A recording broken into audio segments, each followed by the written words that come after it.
अच्छा देख रहा अपना हाथ लेके मेरे बाप को मारा एकदम नजदीक भाई को अपना नौकरी छोड़ दी अपने पति के संग रहने के लिए, सरकारी जॉब छोड़ दी, मेरी संग रही।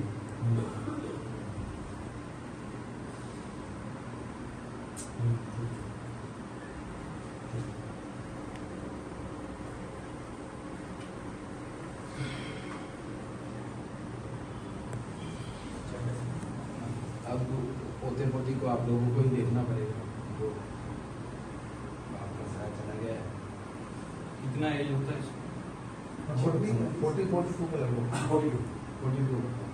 আপনি যে ধর্মের কথা বলছেন, এই জঙ্গিরা তো জঙ্গি, সে মুর্শিদাবাদ হোক বা কাশ্মীর হোক। তাহলে ধর্ম জিজ্ঞেস করলে খুন করলো কেন?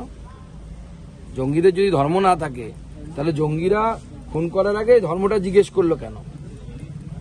আমাদেরকে শেখানো হয়েছে সেকুলারিজমের নামে অনেক মিথ্যে জিনিস, তার মধ্যে এটা একটা যে জঙ্গিদের ধর্ম হয় না। আমরা দেখতে পাচ্ছি জঙ্গিদের প্রত্যেকের ধর্ম হয়, এবং যারা যাদেরকে মারছে তাদেরকেও জিজ্ঞেস করে মারছে যে তোমাদের ধর্ম কি। রাজনৈতিক কর্মসূচি আছে আপনার একটা, কি বলবেন না কি বলবেন? মর্মান্তিক ঘটনা, গোটা ভারতবর্ষ শুধু নয় পৃথিবী স্তম্ভিত হয়ে গেছে।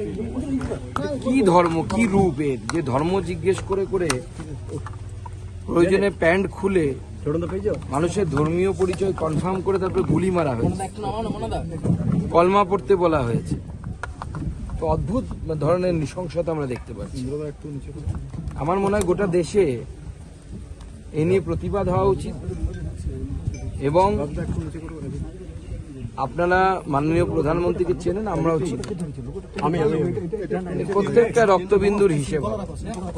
পশ্চিমবঙ্গ 3 জন সুপুতকে হারিয়েছে, তার মধ্যে অন্যতম আমাদের এই ঝালদার, পুরুলিয়া লোকসভার অন্তর্গত, পুরুলিয়া জেলার অন্তর্গত ঝালদায় আমাদের মনীষ রঞ্জন বাবু খুব ভালো একজন মানুষ ছিলেন, সবাই বলছে পাড়া প্রতিবেশী থেকে শুরু করে। তাকে নৃশংসভাবে যেভাবে হত্যা করা হয়েছে এটা মেনে নেওয়া যায় না। বলছি সুকান্তদা, আজকে ফিরহাদ হাকিম বেহালাতে যে মারা গেছে তার বাড়িতে গিয়ে বলছে যে 56 ইঞ্চি বডি কোথায় গেল, কি বলবেন এটা নিয়ে?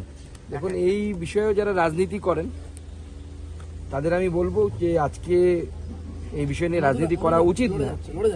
তবু যদি ওনাকে গুনতে হয়, ওনার 2 জন ভাই হুরপ্রাপ্তি হয়েছে আজকে সকালবেলা, আরো বাদবাকি যারা যুক্ত আছে ওনার ভাইয়েরা সবার হুরপ্রাপ্তি হবে, চিন্তা নেই।